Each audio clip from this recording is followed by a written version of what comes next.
En octobre 1941, dans la ville de Kragujevac, en Serbie, des soldats allemands ont rassemblé des milliers de civils, d'enseignants, d'ouvriers et d'étudiants dans un champ. Ils ont été choisis au hasard après qu'une unité allemande ait été embusquée. L'ordre venait du haut commandement. Pour chaque soldat allemand tué, 100 Serbes devaient être exécutés. Ce matin-là, plus de 2000 personnes ont été tuées en quelques heures. Il n'y a eu ni procès, ni condamnation. Cette scène n'était pas une exception. De 1941 à 1944, la péninsule des Balkans est devenue une terre de représailles. Partout où l'armée allemande passait, les villages étaient brûlés, les civils étaient pris en otage, et chaque forme de résistance était confrontée à une violence systématique. Alors que le monde se souvient d'Auschwitz et de Stalingrad, les crimes dans les Balkans ont été oubliés. Mais dans ce lieu, parmi les villages effacés de la carte, une autre histoire de guerre résonne encore. L'histoire de la façon dont les vies humaines ont été écrasées dans la machinerie de la vengeance du Troisième Reich. Les Balkans dans le plan d'occupation de l'Allemagne. Au début de 1941, l'Allemagne nazie contrôlait déjà presque toute l'Europe continentale. À cette époque, Hitler a tourné ses regards vers l'Union soviétique. Mais avant de lancer l'opération Barbarossa, il voulait sécuriser son flanc sud. Les Balkans se trouvaient précisément dans cette position stratégique entre l'Europe centrale et la Méditerranée, contrôlant les routes ferroviaires, les ressources minérales et les champs pétrolifères de la Roumanie. Cette région comprenait toute l'ancienne Yougoslavie, la Serbie, la Croatie, la Bosnie, la Slovénie, le Monténégro et la Macédoine du Nord, ainsi que la Grèce, l'Albanie, la Bulgarie et la partie européenne de la Turquie. C'était une terre de nombreuses ethnies et religions, où les frontières et les loyautés pouvaient changer du jour au lendemain. Le 6 avril 1941, sans déclaration de guerre, les forces allemandes ont attaqué simultanément la Yougoslavie et la Grèce. En 3 semaines, Belgrade a été gravement détruite, et le gouvernement yougoslave s'est rendu. La Grèce est également tombée aux mains de l'Axe après une série de raids aériens et d'assauts terrestres. Cette brève campagne s'est terminée par la division complète de la péninsule des Balkans. L'Allemagne a directement occupé la Serbie et a établi un commandement militaire à Belgrade. La Croatie a été transformée en État indépendant de Croatie sous le contrôle de l'organisation fasciste.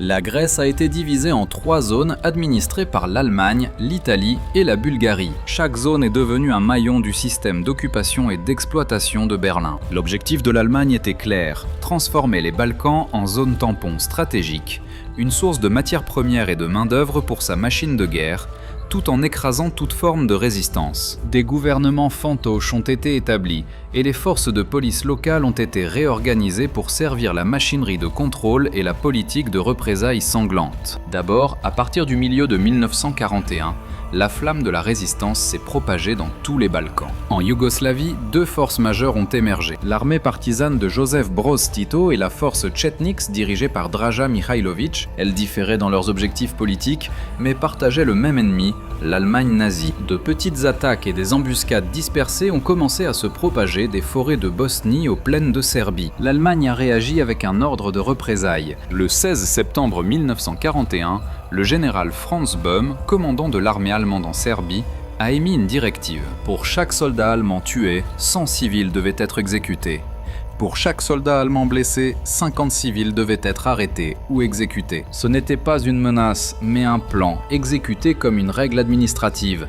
Et cela a marqué le début d'une chaîne d'atrocités connue plus tard sous le nom de la plaie des Balkans. À Kragujevac, à la mi-octobre 1941, après que des partisans aient embusqué et causé des pertes parmi plusieurs dizaines de soldats allemands. Les forces d'occupation ont arrêté tous les hommes de la ville. Ceux qui ont été sélectionnés n'ont pas été jugés. Ils ont été emmenés à un aérodrome voisin et exécutés en séquence. Environ 2000 personnes ont été tuées en 2 jours. Une semaine plus tard à Kragujevac, l'événement s'est répété. Le 21 octobre 1941, les troupes allemandes ont encerclé la ville et ont chassé tous les hommes et les lycéens de leurs maisons. Plus de 2700 personnes ont été exécutées en représailles de la mort de 10 soldats allemands. Parmi eux se trouvaient des garçons âgés de seulement 16 ou 17 ans.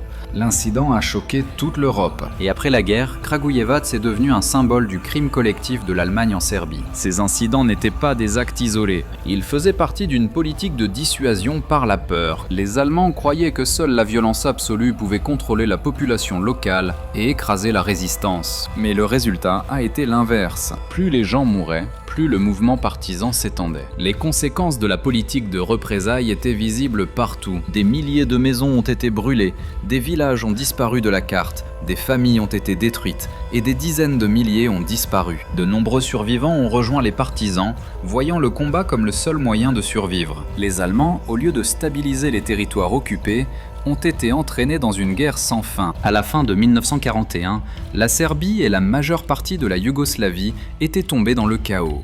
Chaque attaque partisane a mené à de nouvelles représailles. Chaque représaille a créé plus de haine. De cette façon, la guerre dans les Balkans n'était pas seulement un conflit militaire, mais est devenue une confrontation entre un empire occupant et un peuple poussé aux limites de l'endurance. Les crimes des nazis et de leurs alliés en Croatie et en Bosnie. Après la chute de la Yougoslavie, l'Allemagne n'avait plus besoin d'occuper directement tout le territoire. En Croatie, ils ont créé un État fantoche, appelé l'État indépendant de Croatie, ou NDH. Son leader était Ante Pavelić, chef du mouvement fasciste. L'Allemagne et l'Italie ont reconnu ce gouvernement, fournissant des armes, des conseillers et un soutien militaire. En retour, l'Oustachi s'est engagé à purifier le territoire des Serbes, des Juifs et des Roms. En même temps, en 1941, la campagne de nettoyage ethnique a commencé à grande échelle. Les villages serbes en Bosnie et en Croatie ont été encerclés, les hommes ont été arrêtés, tandis que les femmes et les enfants ont été expulsés. Certains ont été envoyés dans des camps de concentration gérés par l'Oustachi, où les conditions de vie étaient difficiles et le travail forcé se produisait quotidiennement. Au début de 1942, les exécutions de masse étaient devenues une partie permanente du système administratif de la NDH. Au centre de ce système se trouvait le camp de Jasenovac, situé sur les rives de la rivière Sava. Le camp a été établi en août 1941 sous le commandement de Vekoslav Luburić. C'était l'un des plus grands camps d'Europe, non directement géré par l'Allemagne, mais exploité selon le même modèle. Il accueillait des Serbes, des Juifs, des Roms et toute personne considérée comme un opposant. Les prisonniers ont été forcés de travailler dans des conditions extrêmement difficiles. Beaucoup sont morts de faim, de maladie ou ont été exécutés lors d'opérations de nettoyage. Selon les estimations de la commission d'enquête yougoslave d'après-guerre, le nombre de décès à Jasenovac variait de 80 000 à 100 000. La majorité étaient des Serbes, suivis des Juifs et des Roms. Les documents allemands montrent qu'ils étaient pleinement conscients de ce qui se passait, mais n'ont pas intervenu. Pour Berlin, l'Oustachi était un outil pratique pour maintenir les Balkans sous contrôle sans déployer plus de troupes. La brutalité de l'Oustachi allait au-delà même des normes des alliés de l'Allemagne. De nombreux officiers allemands ont enregistré dans leurs rapports que la violence de cette force était hors de contrôle. Pourtant, Berlin ne les a pas arrêtés. Pour Hitler, la destruction de masse de la population serbe ne servait qu'à affaiblir une nation qu'il considérait comme dangereuse. En Bosnie, la situation était encore plus compliquée. Les groupes ethniques qui se chevauchaient ont transformé la guerre en un mélange de conflits politiques et de haine religieuse. Les forces allemandes et l'Oustachi se coordonnaient régulièrement dans les opérations anti-partisanes. Ces campagnes ont duré de 1942 à 1944, détruisant des centaines de villages et causant des dizaines de milliers de morts civiles. Pendant toute cette période, les troupes SS allemandes sont restées actives. Elles n'ont pas seulement supervisé, mais ont également participé directement à la répression. Des unités telles que la SS Prinz Eugen et Handschar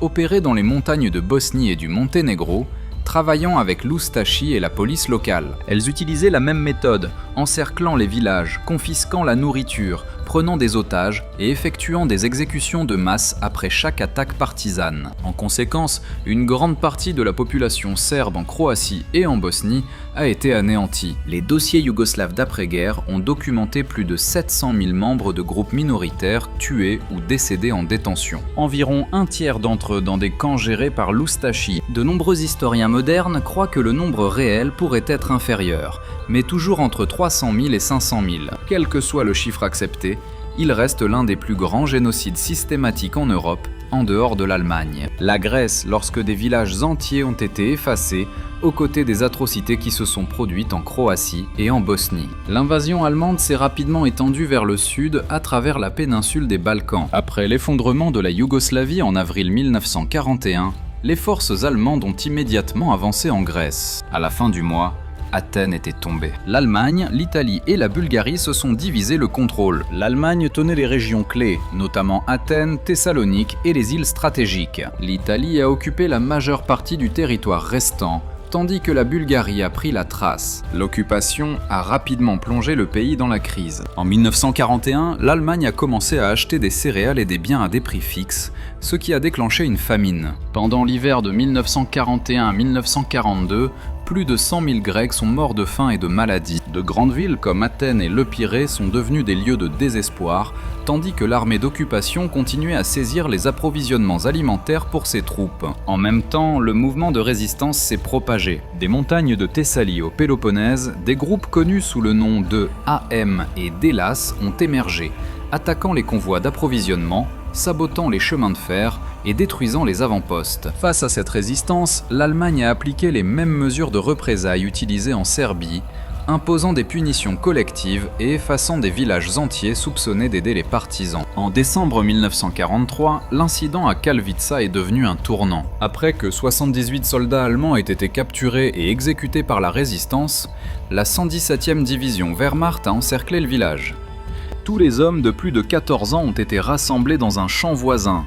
Environ 700 ont été fusillés. Les femmes et les enfants ont été enfermés dans une école qui a ensuite été incendiée. Lorsque les troupes allemandes se sont retirées, le village entier était en cendres. 6 mois plus tard, la tragédie a frappé à nouveau à Distomo, en Grèce centrale. Le 10 juin 1944, une unité SS de la 4e division Panzer Grenadier a été embusquée à proximité. En représailles, ils sont entrés dans le village et ont tué 218 personnes, dont 38 enfants. Une rapporte interne allemand a déclaré que les mesures nécessaires avaient été prises. Personne n'a été puni pour avoir donné l'ordre. Des massacres similaires ont eu lieu à Comeno, Céphalonie et Vanos. Sur l'île de Céphalonie, après la reddition de l'Italie aux Alliés, plus de 5000 soldats italiens ont été exécutés par les Allemands pour avoir refusé de déposer les armes. À Comeno, environ 317 civils ont été tués en quelques heures. Tout le Péloponnèse a été placé sous une politique de représailles totale où chaque acte de résistance coûtait la vie à une communauté entière. Ces opérations n'étaient pas seulement une question de punition,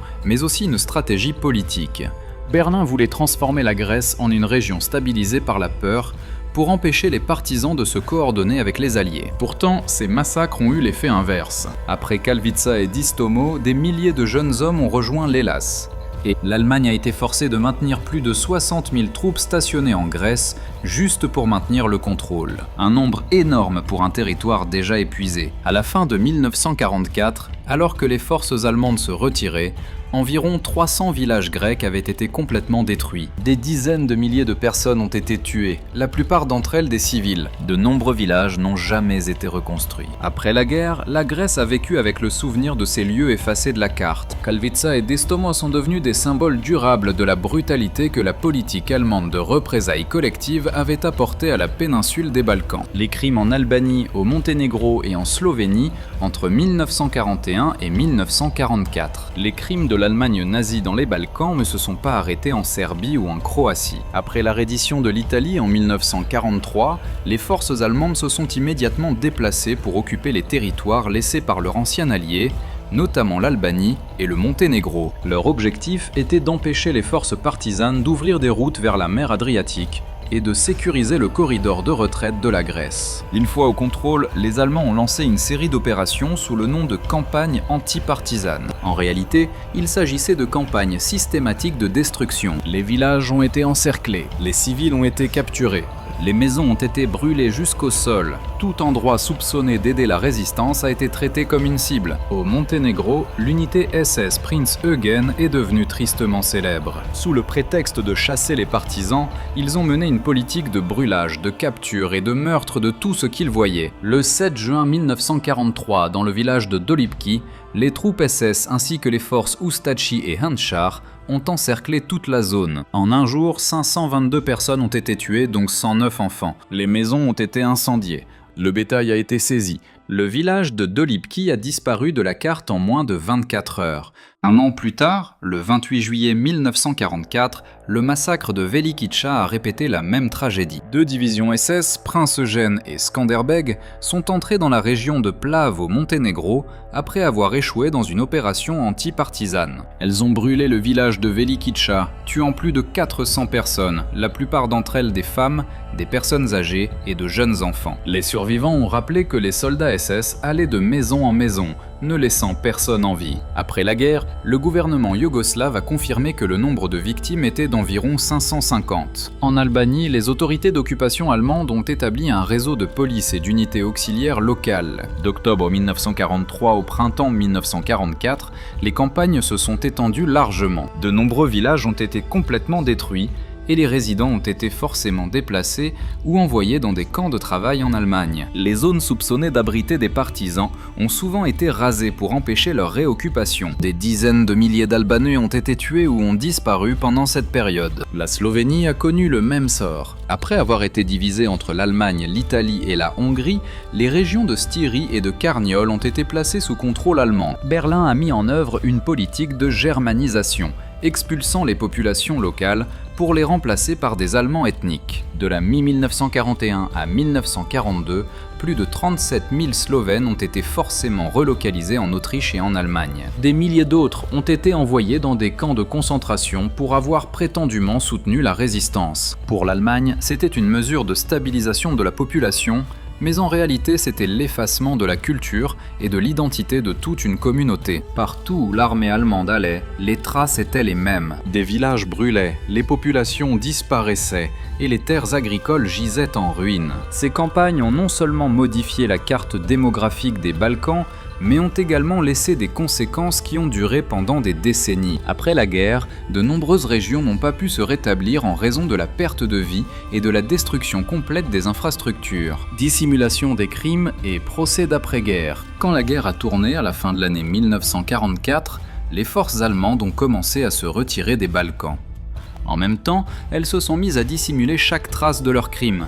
Les commandants ont ordonné la destruction des dossiers, l'incendie des camps et l'élimination des témoins. En Croatie, le camp de Jasenovac a été démantelé pièce par pièce. Des milliers de prisonniers ont été exécutés juste avant l'arrivée des partisans, après quoi tout le camp a été brûlé pour effacer toutes les preuves. En Grèce, de nombreuses unités des SS ont reçu l'ordre de détruire les installations de détention et de se retirer rapidement à travers la Macédoine, laissant la terre brûlée et des cadavres éparpillés sur leur chemin. La dissimulation était méticuleusement organisée. Les dossiers de la Wehrmacht et des SS ont été soit détruits, soit renvoyés en Allemagne par des convois militaires.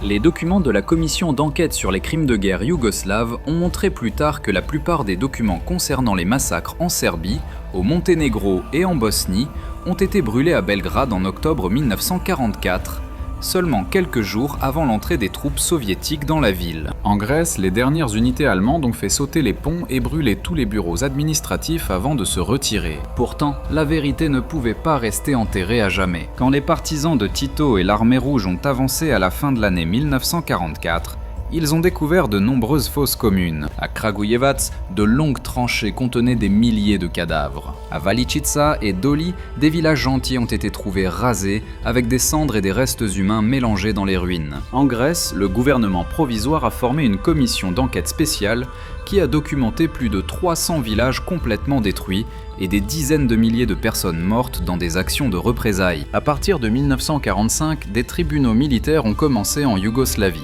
Des centaines de collaborateurs et d'officiers allemands ont été traduits en justice. Le général Franz Böhm, qui avait émis la politique du sang pour un, a été capturé en Autriche et s'est suicidé en prison avant la condamnation. Alexander Löhr, commandant des forces aériennes allemandes dans les Balkans, a été capturé à Zagreb, jugé à Belgrade et exécuté en 1947. De nombreux autres commandants, tels que Dietrich von Müller, August Schmid-Huba et Fritz Nidhold, ont également été traduits devant les tribunaux. En Croatie, les dirigeants oustachis ont été impitoyablement traqués. Ante Pavelić a fui en Autriche puis en Argentine, vivant sous un faux nom. En 1957, il a survécu à une tentative d'assassinat et est mort 2 ans plus tard de ses blessures. Vekoslav Luburić, commandant de Jasenovac, a fui en Espagne et a été tué en 1969 par un ancien prisonnier. Bien que certains aient échappé, la plupart des subordonnés de l'Oustachi ont été capturés et jugés à Zagreb et Belgrade en 1946. Les conséquences de la guerre dans les Balkans n'ont pas été comptées seulement en morts, mais aussi en cicatrices psychologiques. Des centaines de milliers ont disparu. Des milliers de villages ont été effacés. Pendant des années après, les gouvernements ont dû faire face à des dizaines de milliers d'orphelins et de survivants handicapés. En Grèce, plus d'un dixième de la population a été directement affectée par la famine, la destruction et le déplacement. En Yougoslavie, Tito a ordonné la construction de complexes commémoratifs dans tout le pays. Kragujevac, Calvo, Jasenovac et de nombreux autres sites sont devenus des monuments nationaux. Pourtant, de nombreuses zones sont restées non fouillées. Certains dossiers de crimes de guerre ont été tenus secrets tout au long de la guerre froide, retardant la justice pendant des décennies. Mais les preuves physiques ont subsisté. Les fosses, les os et les effets personnels découverts lors de fouilles ultérieures ont confirmé la véritable ampleur des massacres. Ils ont prouvé que l'effort nazi pour effacer ces crimes ne pouvait que retarder, mais jamais détruire la vérité. Héritage, mémoire et controverse historique. Après la guerre, les Balkans sont entrés dans une période de silence. La douleur était si immense que de nombreuses générations ont choisi d'oublier ou ont été forcées de le faire. Sous la Yougoslavie communiste, les massacres ont été regroupés sous le concept de victimes du fascisme, sans mettre l'accent sur l'ethnicité, afin de maintenir l'unité nationale. Cette approche a permis une guérison temporaire, mais en même temps a dissimulé de nombreuses histoires personnelles et pertes qui n'ont jamais été publiquement reconnues. Quand la Yougoslavie s'est effondrée, la mémoire de la guerre a refait surface. La Serbie, la Croatie, la Bosnie et la Slovénie ont chacune re-raconté le passé à leur manière. Le nombre de victimes, le rôle de chaque côté, et même la définition des crimes de guerre sont devenus des sujets de dispute. En Croatie, certains groupes extrémistes ont cherché à nier l'ampleur des crimes, tandis qu'en Serbie, beaucoup se voyaient comme les seules victimes de la guerre. La vérité historique a donc été étirée entre les récits politiques. Néanmoins, l'Europe moderne a progressivement changé sa perspective. L'Union européenne et l'UNESCO ont reconnu Jasenovac, Kragujevac et Kalavita comme des sites commémoratifs internationaux. Ces lieux ne sont pas seulement pour le souvenir, mais servent également à éduquer les citoyens sur les conséquences de l'extrémisme et de la haine ethnique. Des projets d'archéologie et d'archivage numérique sont en cours de développement pour restaurer les dossiers des victimes, transformant les données historiques en mémoire vivante qui peut être consultée, vérifiée et apprise. Le véritable héritage des massacres n'est pas seulement les crimes, mais l'avertissement qu'ils portent. Il nous rappelle que la haine ne commence pas par des coups de feu, mais au moment où les gens cessent de se voir les uns les autres comme des êtres humains. Quand la mémoire est déformée, le passé peut revenir sous une autre forme, plus subtile, plus froide, mais tout aussi dangereuse. En tant qu'historien, je crois que comprendre le passé n'est pas pour nourrir la colère, mais pour apprendre comment prévenir la tragédie de se reproduire. Ce qui s'est passé dans les Balkans montre que la guerre ne détruit pas seulement les villes et les gens, mais brise aussi le fondement moral de toute une société. Quand la loi est remplacée par le commandement et la peur est utilisée comme outil de gouvernement, chaque limite de l'humanité peut être franchie. La leçon qui doit être transmise est la vigilance. Chaque génération porte la responsabilité de garder cette mémoire vivante, non pas pour la vengeance, mais pour comprendre la véritable valeur de la paix et de la dignité humaine. Les mémoriaux ne sont pas simplement de la pierre et de l'acier, ce sont des rappels que l'histoire ne pardonne pas l'indifférence. Nous ne pouvons pas changer ce qui s'est passé, mais nous pouvons choisir de le raconter honnêtement, avec compassion, et avec une vision pour l'avenir. Préserver la mémoire n'est pas une question de regarder vers le passé, mais de protéger l'humanité aujourd'hui de tomber dans la même obscurité d'hier.